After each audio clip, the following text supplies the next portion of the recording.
করে গাজা ফিলিস্তিনের শিশুদিকে তুমি হেফাজত করো, মজলুম মুসলমানকে তুমি হেফাজত করো। ওগো আল্লাহ, তুমি আল আকসাকে বিজয় করিয়ে দাও।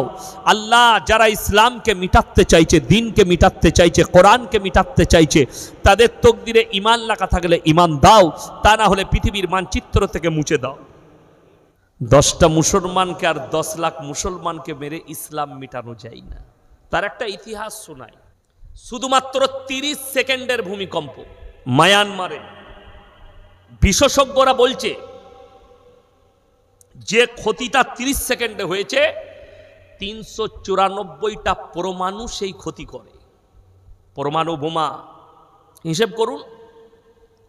পরমাণু বোমা এখন পর্যন্ত দ্বিতীয় বিশ্বযুদ্ধে 2টো ব্যবহার হয়েছে, বাকি সব স্টকে রাখা আছে। একটা হিরোশিমা আর একটা নাগাসাকি, জাপানের 2টো শহরে আমেরিকা ব্যবহার করেছিল। এই 2টো শহরে আজও পঙ্গু সন্তান পয়দা হয়, আজও ঘাস গাছ জন্মায় না। তার রেডিয়েশনটা এত খারাপ, এতটা ক্ষতি করেছেন আমার আল্লাহ। 30 সেকেন্ডে মায়ানমার, ব্যাংকক আর থাইল্যান্ড আর মায়ানমারের শহরগুলোতে 30 সেকেন্ড খালি জমিনটাকে লড়িয়েছেন।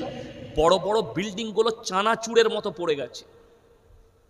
বড় বড় একটা 30 তল্লা বিল্ডিং, যেমন আমরা কোনো জিনিসকে গুঁড়ো করে ফেলি, ওইভাবে গুঁড়ো হয়ে নেমে গেছে। এত দামি দামি রড আর সিমেন্ট দিয়ে বানানো, আল্লাহর কুদরতের কাছে ধুলিস্যাৎ। 30 সেকেন্ড আপনি ভেবে দেখুন, আমার আল্লাহ যদি 30 মিনিটের ভূমিকম্প পৃথিবীতে দেয়, পৃথিবীর আর কোনো অস্তিত্বই থাকবে না।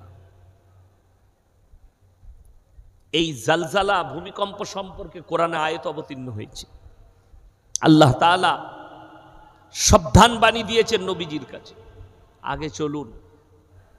এই ভারতে 200 বৎসর রাজত্ব করেছিল কারা? ইংরেজের বাচ্চারা। 200 বৎসর। রাজ্যটার নাম হচ্ছে গুজরাট, নদীটার নাম হচ্ছে গোমতী নদী। তার কিনারায় ইংরেজের বাচ্চারা 10 লাখ কোরআনকে জ্বালিয়েছিল ঢের করে। শাহ আব্দুল আজিজ মুহাদ্দিস দেহলভী রহমতুল্লাহ আলাই তিনি বললেন, এই ইংরেজের বাচ্চারা, তোমরা কি মনে করেছো 10 লাখ কোরআনকে জ্বালিয়ে ইসলামকে মিটিয়ে ফেলবে? তাহলে এটা তোমাদের স্বপ্ন। বলে কেন? বললে আল্লাহর কসম, আল্লাহ কোরআনকে এই কাগজের মধ্যে সুরক্ষিত করেনি।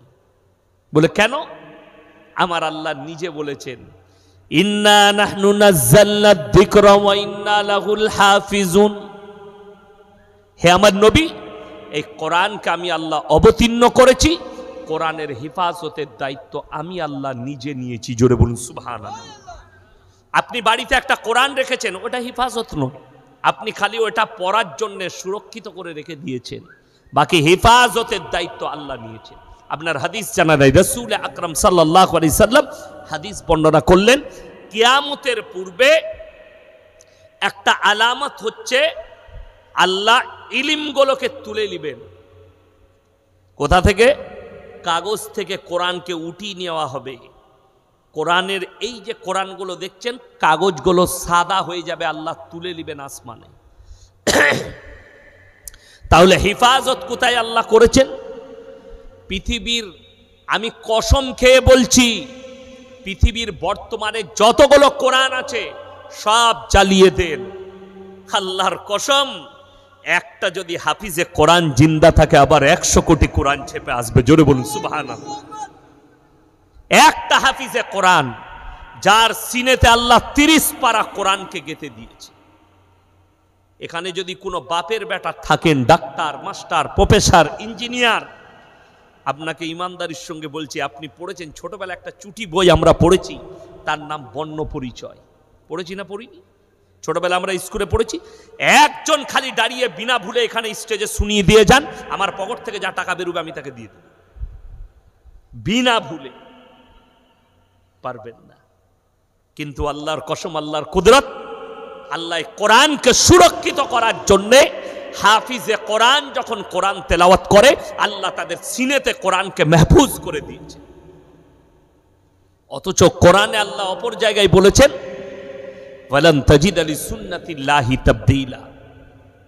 গোটা পৃথিবীর শক্তি একদিকে দাঁড়িয়ে যায়, আমার কোরআনের একটা জের জবরকে মিটাবার ক্ষমতা পৃথিবীর কোনো শক্তির নাই। জোরে বলুন সুবহানাল্লাহ। আল্লাহর ওয়াদা সত্য না মিথ্যা? সত্য। আল্লাহ ওয়াদা করেছেন কোরআনে, হক ওয়াদা, আমার কোরআনের একটা জের জবরকে মিটাবার ক্ষমতা পৃথিবীর কোনো শক্তির নাই। যেহেতু আপনি অবাক হবেন, আমি কালকে হাওড়া জেলায় ছিলাম, তো আমি বললাম বাবা ইসলামের বয়স কত বছর আপনারা বলুন? কথা বলে না? কত বছর বয়স? ইসলামের বয়স কত? এইটাই মুসলমানদের ভুল। আমি এখনো বক্তব্য ওই জন্য শুরু করিনি, শুরু করব। অনেকজন মনে করে ইসলামের বয়স 1446 বছর, নবীজি যতদিন থেকে এসছে। রং কথা। আল্লাহ 1 লক্ষ কম বেশি 24,000 পয়গম্বর পাঠিয়েছে, আর পৃথিবীর যিনি প্রথম মানব তিনিই প্রথম নবী হযরতে আদম আলাইহিস সালাতু ওয়াস সালাম। আর সেই দিন থেকে ইসলামের সূচনা আল্লাহ শুরু করেছেন। জোরে বলুন সুবহানাল্লাহ। এই দুনিয়া শুরুয়াত করেছেন মুসলমানের দ্বারা, আর এর খাতম হবে মুসলিমের দ্বারা। আমার ভাই, আমার বন্ধুগণ, পৃথিবীতে একটা মানুষ নিজের প্রশংসা করার ক্ষমতা রাখে না। কোন নবী অহংকার করেননি, কোন পয়গম্বর তারা মানুষের সামনে নরম হয়েছে, কোনোদিন অহংকার করেনি। কিন্তু একটা মানুষ, আজকে যদি আমি বলি আমি ইয়াসিন, আমার মতো বক্তা নেই, জানবেন এই বক্তা মূর্খ। কেউ যদি বলে আমার মতো ডাক্তার নাই, জানবেন মূর্খ ডাক্তার। কেউ যদি বলে আমার মতো মাস্টার নাই, মূর্খ মাস্টার। মানুষ বুঝেই না। একমাত্র প্রশংসা করার যোগ্যতা সকলে বলুন কে রাখেন? আল্লাহ। কোরআনে দলিল দিয়েছেন আল্লাহ নিজের শক্তি, নিজের রমাইশ, যে আমি কেমন রব তোমাদের আর তোমরা আমার কেমন বান্দা, এটা আল্লাহ বুঝিয়েছেন সূরা কাহাফ। কোন সূরা বললাম? সূরা কাহাফ, একবারই শেষ আয়াতের আগের আয়াত। কুল লাউ কানাল বাহরু মিদাদাল লিকালিমাতি রাব্বি লানাফিদাল বাহরু ক্বাবলা আন তানফাদা কালিমাতু রাব্বি ওয়ালাউ জিনা বিমিথলিহি মাদাদা। হে আমার বিশ্ব নবী, পৃথিবীর মানুষকে বলো, যতগুলো পৃথিবীতে সমুদ্র আছে সব পানিগুলো যদি আমি আল্লাহ কালি করে দিই, আর পৃথিবীর মানুষ যদি আল্লাহর প্রশংসা লিখতে শুরু করে, সব শেষ হয়ে যাবে। আবার আমি অতটাই পানি দেবো, অতটাই কালি করে দেবো, সেটাও শেষ হবে, কিন্তু আল্লাহর প্রশংসা লিখে পৃথিবীর মানুষ শেষ করতে পারবে না। জোরে বলুন সুবহানাল্লাহ। এটা হচ্ছে রব, আর আপনি হচ্ছেন বান্দা। আপনার ক্ষমতা নেই, আপনি আল্লাহর প্রশংসা লিখে শেষ করতে পারেন। আপনার ওয়াকাত কি? আপনি ভেবে দেখুন, কারোর কাছে 1000 কোটির মালিক আছে। আমরা যখন মায়ের গর্ভ থেকে জন্ম নিয়েছি, কেউ কাপড় পরে এসছে না নানি দাদি কাপড় পরিয়েছে? নানি দাদি ন্যাংটো অবস্থায় মায়ের কোলে জন্ম নিয়েছেন, তোমার নানি তোমাকে কাপড়টা লেপটিয়েছে, তোমার দাদি তোমাকে কাপড় লেপটিয়েছে। আর আল্লাহর কসম, তুমি যখন দুনিয়া থেকে যাবে তখনও তোমার শরীরে তোমার একটাও সম্পদ থাকবে না, শুধুমাত্র তোমার পরিবার কাফন কিনে নিয়েছে, ওই একটা কাপড় লেপটিয়ে তোমাকে কবরে দিবে। ঠিক কি না কথা বলেন? তাইলে আপনার যোগ্যতা কি রইল? কিছুই নয়। এরপর আমি বক্তব্য শুরু করব। এই ভারতবর্ষে 30 কোটি মুসলমান, এর মধ্যে 10 কোটি মুসলমান আছে কিনা এটাও সন্দেহ আছে। সন্দেহ কেন? আমি এইখানে বাতানগড়িয়া, এটা থানা, কোন থানা? গোরাপ থানা। এই গোরাপ থানায় প্রমাণ দিয়ে যাব। আপনি অবাক হবেন, প্রমাণ দিতে পারবেন ইনশাআল্লাহ। প্রমাণ দেব যে মুসলমান নামে আছে, কাজে অনেক মুসলমানই নেই। নাম্বার 1, ওষুধগুলো দিই। সুদ খাওয়া হারাম না হালাল? কথা বলেন। আপনি যদি নাও বলেন, কোরআন বলেছে ওয়াহাল্লাল্লাহুল বাইয়া ওয়া হাররামার রিবা। সুদ তোমাদের জন্য হারাম, ব্যবসা তোমাদের জন্য হালাল। আপনি ব্যবসা করুন, আলুর ব্যবসা, পেঁয়াজের ব্যবসা, সোনার ব্যবসা, কাপড়ের ব্যবসা, সব ব্যবসা হালাল। এবং ব্যবসা হচ্ছে রসুলের সুন্নত। জোরে বলুন সুবহানাল্লাহ। ওই জন্য ব্যবসায় বরকত আছে। সুদকে আল্লাহ হারাম করেছে। তার মানে এই গুরাব থানায় একটাও মুসলমান সুদখোর নাই। কথা বলে না? এ কথা বলবেন আপনারা, আছে না নাই? আছে। ইমানদারির সঙ্গে বলুন, আল্লাহ যদি হারাম করেন, রসুলের হাদিসটা শুনেলেন, কেউ যদি 1 টাকা সুদ খায়, নিজের মায়ের সঙ্গে 36 বার জিনা করার সমান পাপ করলো। নাউজবিল্লাহ বলে, এটা রসুলের হাদিস। এই লোক আল্লাহর সঙ্গে যুদ্ধ ঘোষণা করলো, রসুলের সঙ্গে যুদ্ধ ঘোষণা করলো। সারা জিন্দেগি, পুরো জীবনটা সুদের ওপরে জীবন কাটালো হারাম জানার পরেও। সেই লোক যখন মারা যাচ্ছে, আপনি হুজুরকে দাওয়াত দিয়েছেন, হুজুর মিলাদ পড়িয়ে জান্নাতে দেন, সে হুজুর জেনে শুনে যদি তার লেগে দোয়া করে, মার খাবে না? খাবে না? সে হুজুর আগে মার খাবে, তারপরে তো তার হবেই হবে। এইটাই আমি বুঝাতে চাইছি। আল্লামা ইকবাল লিখেছে, ইস ঘর কো আগ লাগি ঘর কি চিরাগ সে। এখানে এলান করা হলো, আলেমরা ডাক দিলে আপনারা যাবেন। আমি আপনাকে মোবাইল খুলে প্রমাণ করাবো। দারুল উলুম দেওবান পাস মৌলবি, তার নামের শেষে কাশ্মী লেখা আছে, উত্তর প্রদেশে। সে বলছে মোদি জি নে বহুত আচ্ছা কিয়া, পাস কিয়া। এটা একটা আলেমের কথা বলছে, আমি কোনো সাধারণ লোকের কথা বলিনি। এরপর পৃথিবীর ইতিহাস শুনেলেন, সে একা নয়, তার সঙ্গে আরো একটা কাশ্মী আলেম আছে, আরো 2 জন বেরেলবি মৌলবি আছে। তারা বলছে মোদি জি নে বহুত আচ্ছা কিয়া। এরপর ইসলামের ইতিহাস খুলেন, হযরতে হোসেন রাদিয়াল্লাহু তাআলা আনহুকে কারবালার প্রান্তরে যারা শহীদ করেছিল, তারা কোনো অমুসলিম ছিল না, মুসলমানরাই শহীদ করেছিল। এটা পৃথিবীর ইতিহাস বলছি। নবাব সিরাজউদ্দৌলা, 1000টা দৌড়ের মালিক, ইংরেজদের তার সঙ্গে ধোঁকাবাজি করে তার হত্যার যে প্ল্যান করেছিল, তার নাম হচ্ছে মির্জাফর। মির্জাফর মুসলমান ছিল না অমুসলিম? মুসলিম। সুলতান আইয়ুবী, তার পেছনে ষড়যন্ত্রকারী ছিল মুসলমান। অটোমান সাম্রাজ্যর পতন ঘটার পেছনে ষড়যন্ত্রকারী ছিল মুসলমান। আর আজকে এই ওয়াকফ বিলের ষড়যন্ত্রকারী হচ্ছে মুসলমান। অপরকে গালি দিয়ে লাভ না। আমি বাই ক্যামেরা বলছি, ক্যামেরা চলছে। উত্তরপ্রদেশের মৌলবি, সে দাঁড়িয়ে, গলায় লাল পাট্টি লাগানো আছে, তার নামটা আছে অমুক কাসবি, যদিও আমি নাম উচ্চারণ করলাম না। এবং সে বলছে ইয়ে বহুত আচ্ছা হুয়া। এরপর আপনি কাকে দায়ী করবেন? আপনি কাকে গাল দিবেন? তো আল্লামা ইকবাল এত বড় আল্লাহওয়ালা কবি ছিলেন, তিনি যখন কোথাও প্রোগ্রাম করতেন, মানুষকে দেখে, তাদের আলামত দেখে তিনি শের বলতেন। তো তিনি শের বলেছিলেন, ইস ঘর কো আগ লাগি ঘর কি চিরাগ সে। মুসলমান, তোমরা নিজেদের ঘরে নিজের আগুন ধরিয়েছ, অপরকে গালি দিয়ে লাভ নাই। তা না হলে একটা মুসলিমের কাছে সুদ কি করে হালাল হতে পারে? কথাটা বুঝতে পারেননি? এ বাবাজিরা, একটা মুসলিমের কাছে সুদ কি করে হালাল হতে পারে? কখনোই হতে পারে না। নাম্বার 1 গেল। নাম্বার 2, আগে চলুন, মদ খাওয়া হারাম না হালাল? কথা বলে না এরা?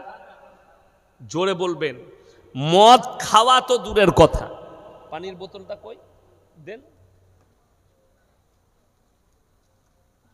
এইটাই দেন। তো কি হয়েছে? তা এই যে পানির বোতলটা দেখছেন, এটাই যদি মদ থাকে, এটা স্পর্শ করা হারাম। মদ কি বললাম? কি বললাম? স্পর্শ করা হারাম। কোরআনে আল্লাহ হারাম করেছেন। আজকে আপনি হাই রোডে আমার সঙ্গে চাপুন, আমি ইমানদারির সঙ্গে বলছি, এই হাই রোডে যেদিকে যাবেন, ডানকুনির দিকে, আমার বর্ধমানের দিকে, আসানসোলের দিকে, হাই রোডের ওপরে দেখিয়ে দেবো মুসলমান হোটেল করেছে, হারাম কর মদ খায়, মদ বিক্রি করছে। ঠিক বললাম না ভুল বললাম? চলুন, এই আপনার গোড়া থানায় প্রমাণ দেব। মুসলমান মদ খাচ্ছে, মদ বিক্রি করছে, আপনি গালি কাকে দিচ্ছেন?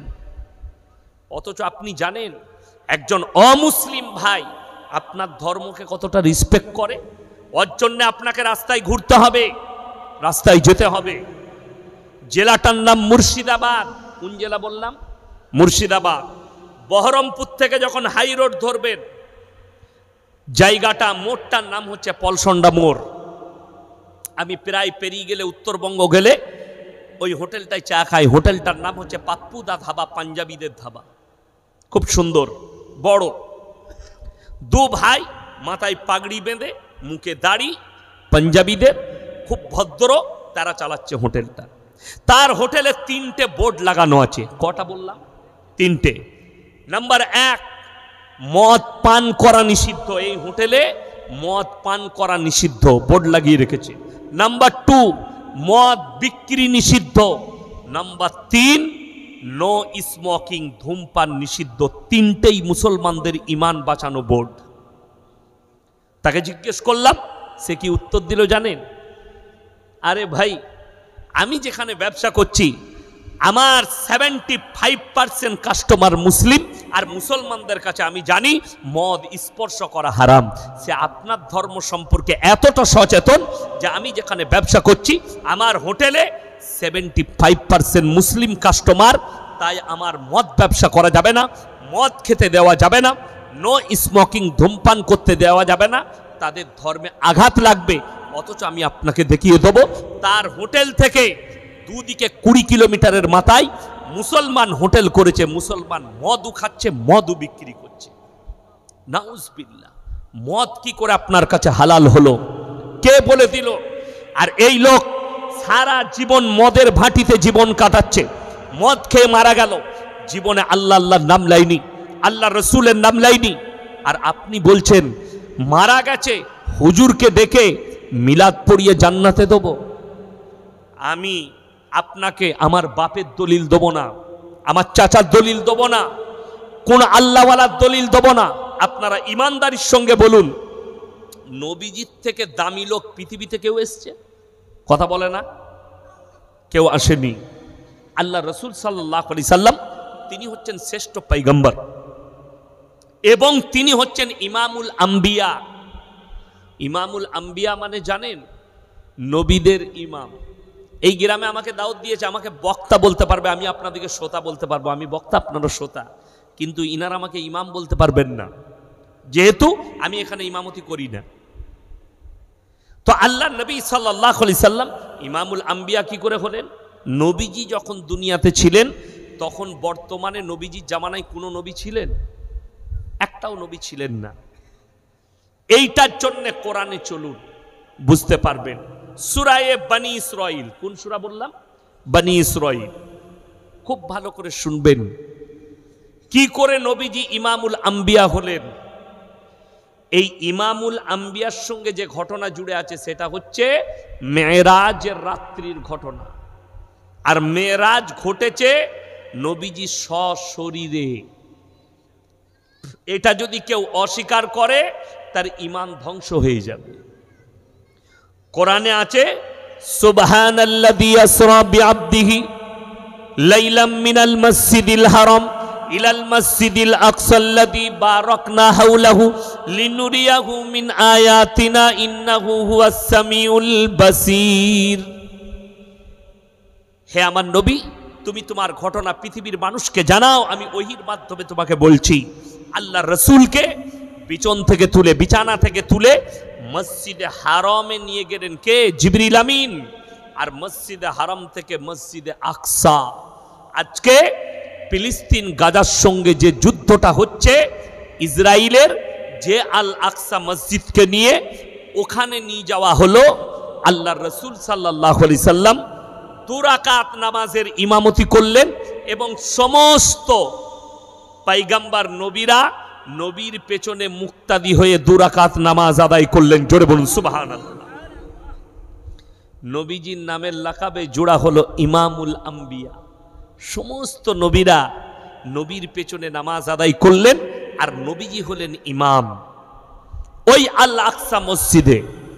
আপনি এটা ভাববেন না আমার মৃত্যু হয়েছে এই বাতানগড়িয়ায়, আমার কবর আছে বাতানগড়িয়ায়, আমি মারা গেছি এই গোরাপ থানায়, আমার কবর হচ্ছে গোরাপে।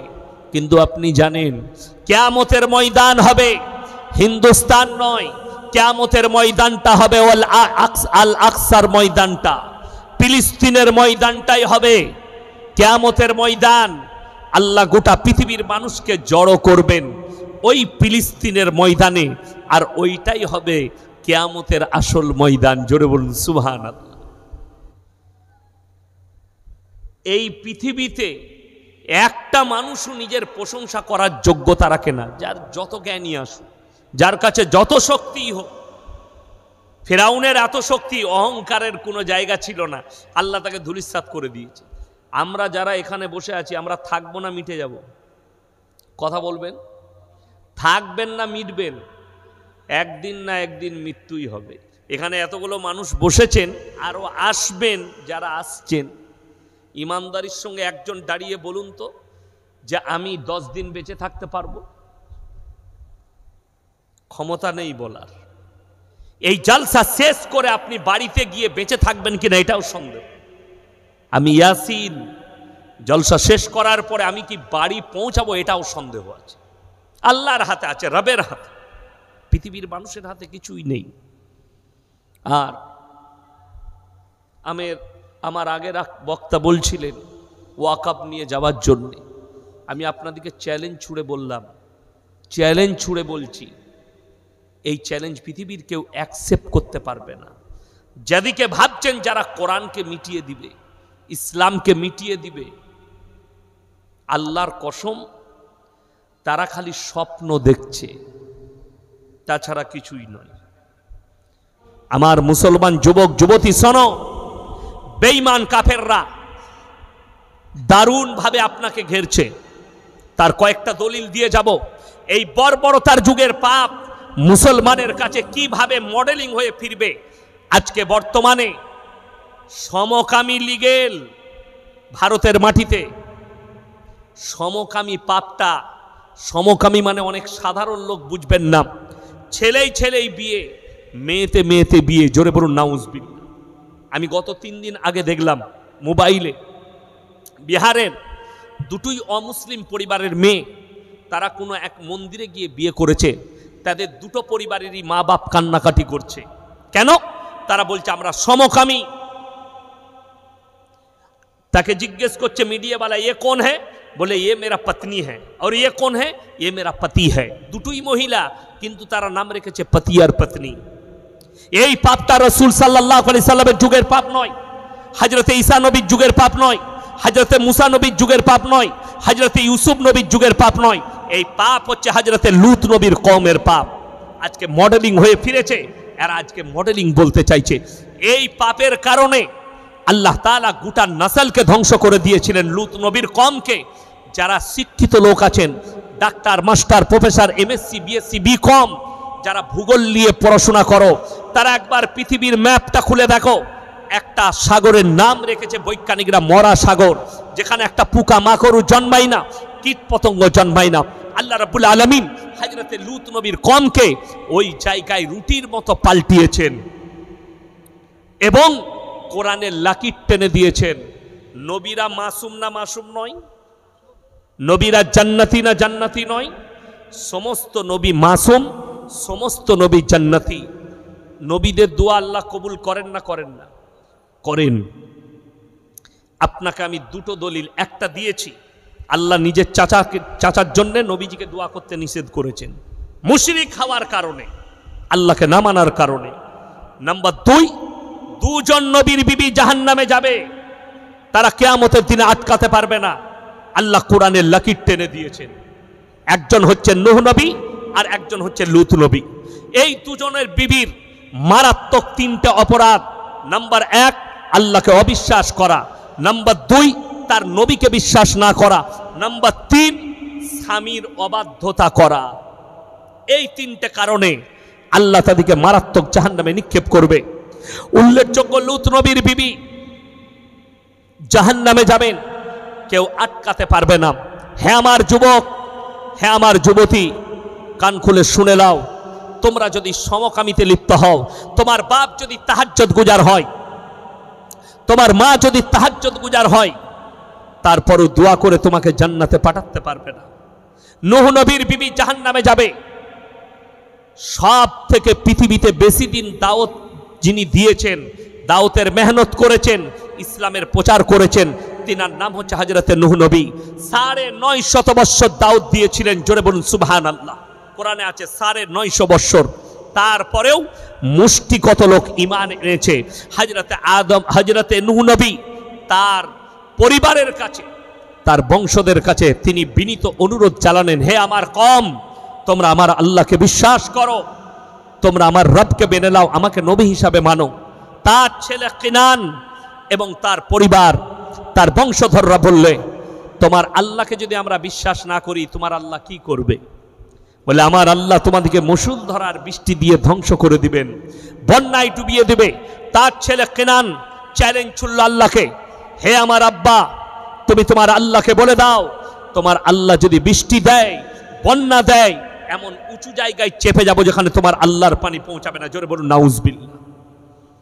কোরআনে আছে, আল্লাহ বললেন, হে আমার নূহ, তোমার উপরে যারা বিশ্বাস স্থাপন করেছে তাদেরকে নিয়ে তুমি এরপর সরে যাও, নৌকায় চেপে যাও, সমস্ত জোড়া জোড়া জীবজন্তু পশু পক্ষী নিয়ে নাও। নিয়েছেন তার নৌকার উপরে।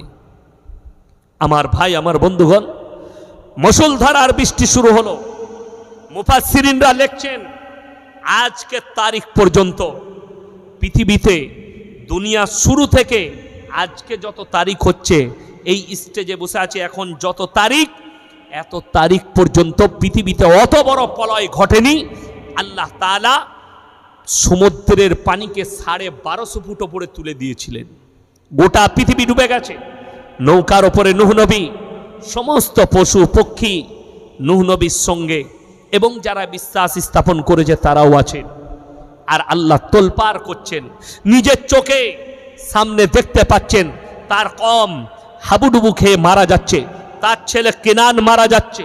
নূহ নবী থাকতে না পেরে আল্লাহর কাছে হাত তুলে বসলেন আর বললেন, লা আসিমাল ইয়াউমা মিন আমরিল্লাহ, ওগো আল্লাহ, এটা আমার ওরসজাত পুত্র, তুমি একে রক্ষা করো। আল্লাহ ধমক দিলেন, লামিনাল খাসিরিন, হাত নামাও, যে আমাকে মানেনি, আমার নবীকে মানেনি, আমার দ্বীনকে মানেনি, তুমি যদি আর একবার দোয়া করো, তোমাকেও ক্ষতিগ্রস্তদের মধ্যে ফেলে দেওয়া হবে। নূহ নবী বললেন, বিসমিল্লাহি মাজরেহা ওয়া মুরসাহা, ইন্না রাব্বি লাগাফুরুর রহিম। জোরে বলুন সুবহানাল্লাহ। যখন দোয়া চাইলেন, আল্লাহ পানিকে হুকুম দিলেন, পানি তুমি স্থির হয়ে যাও, আর আমার নূহের নৌকার হেফাজতের দায়িত্ব পানি তোমাকে দেওয়া হলো। জোরে বলুন সুবহানাল্লাহ। আমার বন্ধুগণ, লূত নবী কিয়ামতের দিনে তার স্ত্রীর জন্য কোনো কথাই বলতে পাবেন না। এটা কোরআন কনফার্ম জাহান্নামী ঘোষণা করে দিয়েছেন। আল্লাহর কাছে আর অনুরোধ রাখতে পারবেন। আপনি যদি এই সমকামিতে লিপ্ত হন, আপনি ওই দলে চলে যাবেন। বর্তমানে কোনো চাষিবাসী ছেলে, অশিক্ষিতরা সমকামী নয়, বেশিরভাগ যতগুলো সমকামিতে লিপ্ত হচ্ছে এরা শিক্ষিত সমাজ। তারাই কেন? এরা বলছে এটাই তো আল্লাহর কুদরত। আমি বলছি পৃথিবীর নেতাদের উচিত একটা আইল্যান্ডকে খালি করো, পুরো আইল্যান্ডে পৃথিবীর যতগুলো সমকামী আছে ভরে দাও। 10 বছর পরে এদের অস্তিত্ব থাকবে না। কেন? একটা মেয়ে আর মেয়েকে বিয়ে করলে তাদের বাচ্চা হবে? কথা বলে না? ছেলে ছেলেকে বিয়ে করলে বাচ্চা হবার রাস্তা নাই, মেয়ে মেয়েকে বিয়ে করলে বাচ্চা হবার রাস্তা নাই। এর জন্য আল্লাহ দুনিয়ার নিজামত করেছেন স্বামী এবং স্ত্রী। হাল আতা আলাল ইনসানি হিনুম মিনাদ দাহরি লাম ইয়াকুন শাইয়্যাম মাযকুরা। একজন নারী আর পুরুষ থেকে আল্লাহ তাআলা এক ফোঁটা নিসাজ পানি তোমরা স্ত্রী জরায়ুতে নিক্ষেপ করো, বাকি বাচ্চা তৈরি করার সমস্ত কাজ আমার আল্লাহর। জোরে বলুন সুবহানাল্লাহ। আমার মুসলমান ভাই, আগে চলুন। পৃথিবীর যিনি শ্রেষ্ঠ বর্তমানে মুফতি, তেনার নাম হচ্ছে মুফতি তাকি উসমানী, পাকিস্তান। পৃথিবীর শ্রেষ্ঠ। অনেক আলেমরা জানেন, তফসিরে মারিফুল কোরআন বলে একটা তফসিরের কিতাব আছে।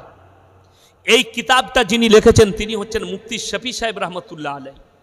ইনি হচ্ছেন তারই সন্তান।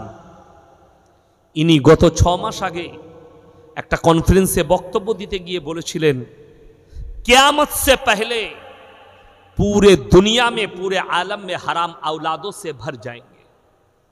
পুরো দুনিয়ায় কিয়ামতের পূর্বে সমাজে হারাম আওলাদে ভরে যাবে। আপনারা অবাক হবেন শুনে, আরে হুজুর কি কথা বলছে। আপনাকে শুনেলেন হারাম আওলাদগুলো কিভাবে প্রমোট হবে।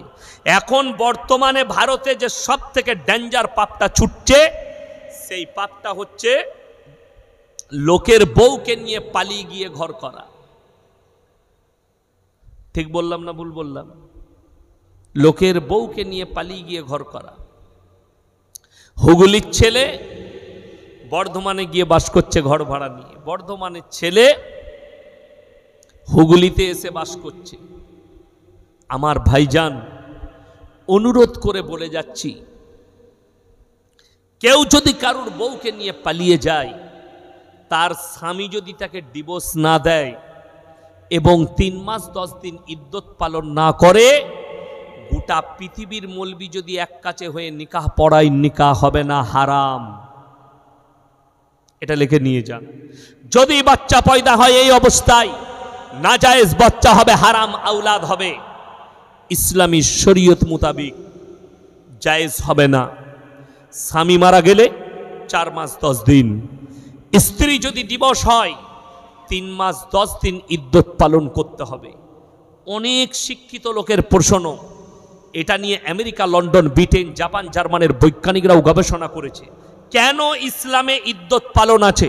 একটা মহিলা ছাড় হওয়ার পরে, ডিভোর্স হওয়ার পরে কেন 3 মাস 10 দিন ইদ্যত পালন করবে? একটা স্বামী মারা যাওয়ার পরে কেন 4 মাস 10 দিন ইদ্যত শোক পালন করবে? এটার ভেতরে একবারই বৈজ্ঞানিক পদ্ধতি আছে। জোরে বলুন সুবহানাল্লাহ।